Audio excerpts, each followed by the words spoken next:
का पटना का हलबा। आज तक ऐसा टाइम आ गई बा कि पूरे पटना में मिठाई बट जाए की चाहिए। ऐसा मौका आया है पूरे पटना के लोगों के लिए, पटना वासियों के लिए, खास तौर पर पटना के लिए, जो आप सुनेंगे तो फख्र से आपका सीना चौड़ा हो जाएगा, मस्तक ऊंचा हो जाएगा। पटना को पहली बार लोगों ने बदलता हुआ महसूस किया है। वो पटना जो पॉलिटिकल सेंटर हुआ करता था, अब वो पटना दूसरी वजहों से भी हेडलाइंस में आ रहा है, अच्छी वजहों से हेडलाइंस में आ रहा है। और पटना में ये बदलाव कोई 1 या 2 दिन में नहीं हुआ, इसके लिए बहुत अथक परिश्रम करना पड़ रहा है और किया गया है, और तब जाकर ये कामयाबी हासिल हुई है। पूरी तस्वीर आपको बताएंगे, पटना में क्यों मिठाई बंटनी चाहिए, पटना के लोगों को क्यों आज दिवाली और होली मनानी चाहिए, ये सारी चीजें आपको बहुत डिटेल में समझने को मिलेगा। और पटना के लोगों की जिम्मेदारी अब यहां से कई गुना बढ़ गई है, तो इस जिम्मेदारी का भी ख्याल रखना है खुशी मनाते हुए। हमारे साथ बहुत खास मेहमान मौजूद हैं, मैं स्वागत करना चाहूंगा उनका, डॉक्टर नीतू नवगीत, जो ब्रांड एम्बेसडर हैं पटना नगर निगम की। बहुत बहुत स्वागत है। जी जी नमस्कार। सबसे पहले तो आपको बधाई कि पटना स्वच्छता सर्वेक्षण में 4थे नंबर पर आ गया है जी, जिसका पिछले साल कोई कहीं नाम, कोई चर्चा नहीं थी जिसके बारे में, वो पटना 4थे नंबर पर आ गया। कितने गर्व की बात है ये, और ये बदलाव कैसे हुआ है आज हम डॉक्टर नीतू नवगीत से समझने की कोशिश करेंगे। मैम, सबसे पहले एक बार फिर से बधाई। मैं भी बिहार का रहने वाला हूं, तो मेरे लिए भी पटना एक राजधानी है जी, और मैं बहुत शान से, बहुत फख्र के साथ आज खुशी हो रही है लोगों को ये बताते हुए। जी, तो आपको भी पहले बधाई देती हूँ। जी धन्यवाद। तो आपने ये कमाल कैसे किया, ये कमाल मतलब कितने दिनों में हुआ, कैसे हुआ, जरा इसकी पूरी कहानी बताइए, पूरा सफर बताइए। जी जी जी एक्चुअली मैं पिछले 4 वर्षों से पटना नगर निगम की ब्रांड एम्बेसडर हूँ, और हमारे नगर आयुक्त श्री अनिमेश पराशर सर जो हैं, उनके नेतृत्व में हम लोग काम करते रहते हैं, चाहे नुक्कड़ नाटक के माध्यम से, चाहे गीत संगीत के माध्यम से। स्वच्छता जागरूकता अभियान को हम लोग घर घर लेकर जाते हैं, कभी स्कूल के परिसर में चले जाते हैं, कभी कॉलेजों में जाते हैं, और हर जगह से हमें बहुत सकारात्मक सहयोग भी मिलता है। लोग इस अभियान को बिल्कुल सीरियसली लेते हैं और हमें अपने यहाँ जागरूकता फैलाने के लिए, जैसे मैं 2-3 कॉलेजों में जाती हूँ तो उनके प्रिंसिपल्स को पता चलता है तो दूसरे प्रिंसिपल का कॉल खुद ही आ जाया करता था कि मैडम हमारे यहाँ भी एक स्वच्छता जागरूकता अभियान होना चाहिए। तो देखिए, स्वच्छता अभी तक हमारे संस्कार में नहीं आ पाए हैं। मतलब मैं ये जब सुनता हूँ स्वच्छता जागरूकता, अब एक चीज बताइए आप, मतलब मैं भी सोचने पर मजबूर हो जाता हूँ कि हमें साफ सफाई रखने के लिए क्या जागरूकता की आवश्यकता है। जी मतलब जी देखिए, ऐसा है ना कि लोग स्वच्छता का मतलब सिर्फ अपने घर तक से सीमित रखते थे। उनको लगता था कि घर में झाड़ू पोछा, अपने तन पर साफ साफ कपड़े हमने डाल लिए, अब हम स्वच्छ हो गए, और सड़क की जिम्मेदारी उनकी नहीं है। जबकि आप विदेशों में देखिए, सड़कों की भी जिम्मेदारी वहां के नागरिक उठाया करते हैं, और यही रीजन है कि विदेशों की सड़कों को आप देख लीजिए, वहां आपको दूर दूर तक वो कूड़ा, वो या फिर कोई रैपर या चॉकलेट का या कहीं भी किसी चीज का वो नजर नहीं आएगा। लेकिन पटना जैसे जगह में जहां हम रहते हैं, या भारत ही कह लीजिए, लेकिन भारत में भी बहुत सारे जगह अभी भी मतलब बहुत अच्छे लगेंगे आपको, लेकिन पटना में मैं बता रही हूँ हमारे संस्कारों में स्वच्छता नहीं उतारा जा सका। लेकिन हम लोग दिन रात मेहनत कर रहे थे, निगम की पूरी टीम रात भर दिन भर लगी रहती थी, और हम लोग नागरिकों को समझाते भी हैं सबको, क्योंकि कभी कभी नदियों के घाटों में NIT घाट, काली घाट, हर जगह पर जाकर हम लोग लोगों से बात करते हैं, उनकी मानसिकता को चेंज करने की कोशिश करते हैं। तो हमें लगता है कि नुक्कड़ नाटक और संगीत ये सबसे सशक्त माध्यम है।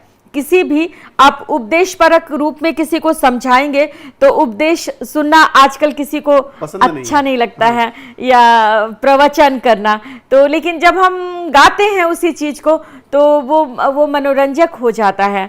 तो इस तरह से मैं तो गीत गा कर लोगों को कोशिश की हूँ। मैं आपकी तस्वीर देख रहा हूँ, आपने लिखा है चकाचक पटना शहर अपना, ये एक नारा आपने दिया था। अब देखिए, ये हमारे नगर आयुक्त सर का है, चकाचक पटना। तो हम लोगों को भी बड़ा पसंद आया ये नाम, तो हमेशा हम लोगों ने मतलब पटना को चकाचक बनाने का जो अभियान ठाना और हर जगह चकाचक पटना, कि पटना हमेशा चकाचक रहे। अच्छा, हम कुछ तस्वीरें दिखा रहे हैं। देखिए, हमने आपको बताया ना कि ये एक दिन में ये करिश्मा नहीं हुआ है। इस करिश्मा को हासिल करने के लिए या ये चमत्कार करने के लिए बहुत लंबा सफर रहा है। आप वो तस्वीर देखकर कि बच्चों को जागरूक किया गया, स्कूल में पढ़ने वाले लड़के लड़कियों को जागरूक किया गया, फिर महिलाओं को भी जागरूक किया गया, जो बुजुर्ग महिलाएं उनको जागरूक किया गया, पुरुषों को जागरूक किया गया। मतलब समाज में हर वर्ग को साथ लेकर तभी चकाचक पटना का ये सपना साकार हुआ है। अब आपको एक हम तस्वीर दिखाना चाहते हैं। पटना के अलावा जो टॉप 10 शहर हैं उनमें कहाँ है पटना, वो देखिए। सबसे नंबर 1 इंदौर है, फिर विशाखापट्टनम है, तीसरे नंबर पर आगरा है, चौथे नंबर पर पटना है, पांचवें नंबर पर अहमदाबाद है जो गुजरात का शहर है, सूरत गुजरात में ही है वो छठे नंबर पर है, फिर मुरादाबाद, फिर राजकोट, भोपाल 9वें नंबर पर और भुवनेश्वर है 10वें नंबर पर। ये वो 10 शहर हैं जो टॉप 10 शहर हैं स्वच्छता सर्वेक्षण 2024 में। तो पटना के लिए एक बहुत खास मौका है, बहुत खास सेलिब्रेशन का ये दिन है। तो मैम एक चीज बताइए कि जब आप जाती थी लोगों के बीच तो उनको क्या कहती थी, आप कैसे तैयार करती थी, कैसे इस मुहिम में लोग साथ जुड़े, इसका सफर कैसा रहा? कभी इसमें कोई रुकावट भी आपने महसूस की किसी लेवल पर? इसमें देखिए रुकावट तो आती ही है हर जगह में, क्योंकि देखिए कुछ लोग, जैसे मैं कहती थी कि कौन कौन कचरा जो है वो कूड़ेदान में डालते हैं वो हाथ खड़ा करे, तो मैं देखती थी कि 20-25 बच्चे नहीं खड़ा कर रहे हैं। इसका मतलब है कि वो कूड़ेदान में नहीं डाल रहे हैं। और सबसे बड़ी बात ये हो जाती है ना कि जैसे निगम ने तो बहुत सारे कूड़ेदान प्रोवाइड किए, अच्छा वो चोरियां हो जा रही हैं। हाँ, नहीं, फिर भी अच्छी बात क्या है ना कि पटना के हर चौक चौराहे पर आपको मिलेगा गीला कचरा और सूखा कचरा। हाँ, 2 डस्टबिन आपको मिल जाएंगे। और मिल जाएंगे। जागरूकता मैं इधर 3-4 सालों में कुछ ज्यादा देख रहा हूँ। हाँ, ये जागरूकता बढ़ी है।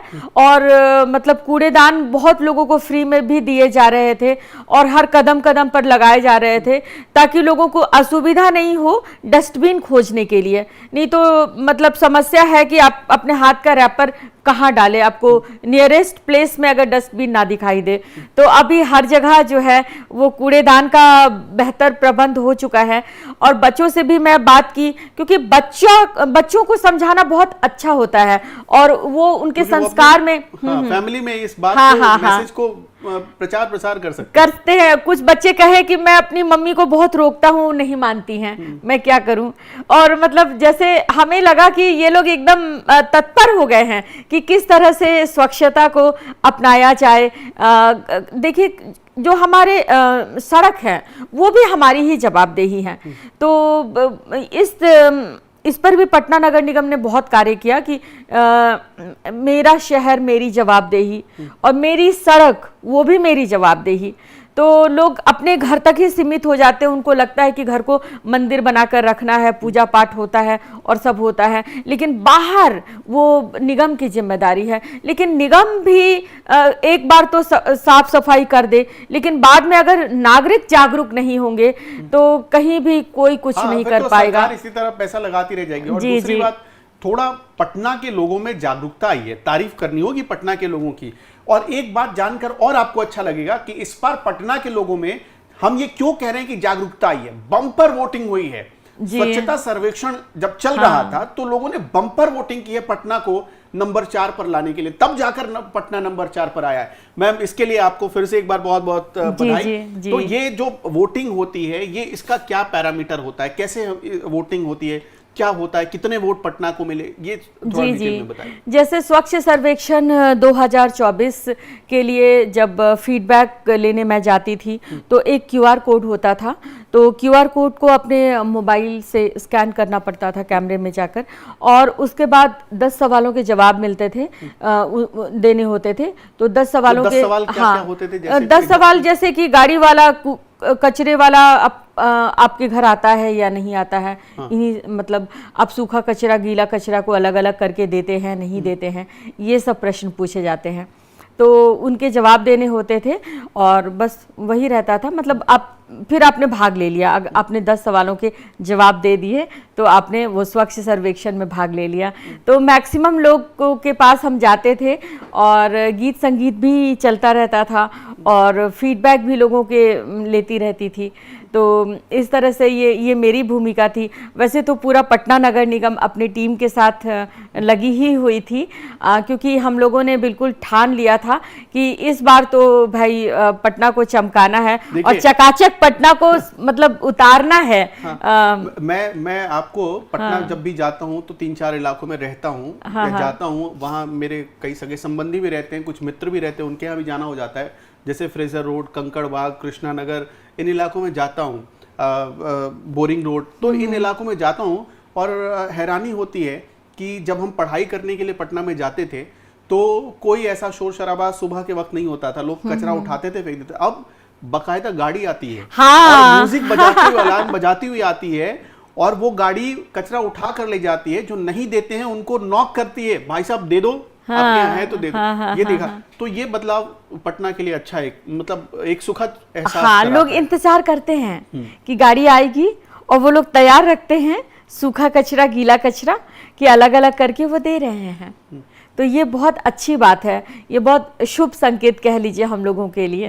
मैम, आपसे आखिर में चलते चलते लोगों के लिए क्या मैसेज है कि पटना अब 4थे नंबर से हम चाहते हैं कि हम अपना कंपटीशन एक बिहार के नागरिक होने के नाते ये मानते हैं कि इंदौर से होना चाहिए हमारा कंपटीशन। एकदम अब हो ही जाएगा कुछ दिनों में। मैसूर से भी होना चाहिए, इंदौर से होना चाहिए, विशाखापट्टनम से होना चाहिए। तो हम लेकिन इंदौर बनना चाहते हैं, कैसे बनेंगे आप बताइए, क्या प्लान है पटना के पास? प्लान है, देखिए वो जब हम 4 पर आए हैं तो धीरे धीरे 3, 2 और 1 पर आने में हमें देर नहीं लगेगी और ये बहुत सुखद मतलब संकेत है और ये भरोसा और ये विश्वास, ये पटना के सभी नागरिकों की जीत है ये।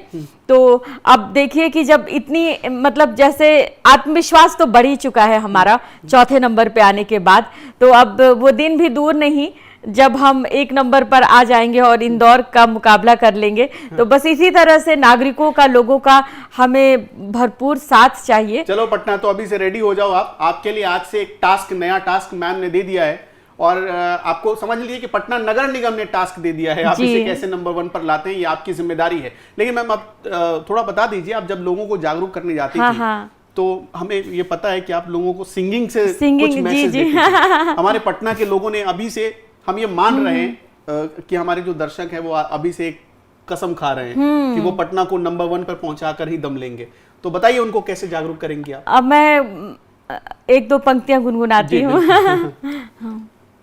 घर घर अलख जगाएंगे, स्वच्छ पटना बनेगा।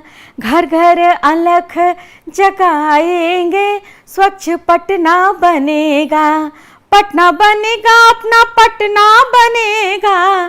पटना बनेगा अपना, पटना बनेगा। साफ सफाई अपनाएंगे, स्वच्छ पटना बनेगा। साफ सफाई अपनाएंगे, स्वच्छ पटना बनेगा। बहुत शानदार, बहुत शानदार। मैम एक बार फिर से आपका बहुत बहुत शुक्रिया हमारे साथ जुड़ने के लिए, इतनी अच्छी बात, पटना को इतनी अच्छी बात बताने के लिए, बिहार को इतनी अच्छी बात बताने के लिए। और देखिए पटना जब नंबर 1 पर जाता है ना तो बिहार के बाकी शहरों को भी एक प्रेरणा मिलती है। अब देखिए हम बिहार के बड़े शहरों में जैसे मुजफ्फरपुर, जैसे कि पूर्णिया, भागलपुर, इन सबको उम्मीद करते हैं कि स्वच्छता सर्वेक्षण में ये भी आए। हम ये मानकर चलते हैं।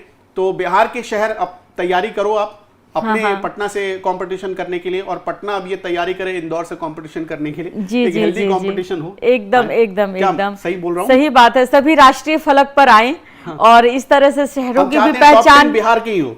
क्योंकि देखिए जो भी शहर आगे आएगा तो श्रेय तो नागरिकों को ही जाएगा, क्योंकि ये तो है कि मतलब समझ लीजिए कि समेकित प्रयास होता है लोगों का। सिर्फ यहाँ पर निगम की जीत नहीं होती है, नागरिकों की भी जीत होती है। तो बच्चा से लेकर बुजुर्ग तक समझ लीजिए सबों की जीत होती है। तो ये सचमुच बहुत फक्र है, गर्व है कि पटना को आज हम राष्ट्रीय फलक पर देख रहे हैं। बहुत बहुत शुक्रिया एक बार फिर से। पटना वासियों बहुत बहुत बधाई आप सबको। इसी तरह आप झंडा बुलंद किए रहिए। नमस्कार।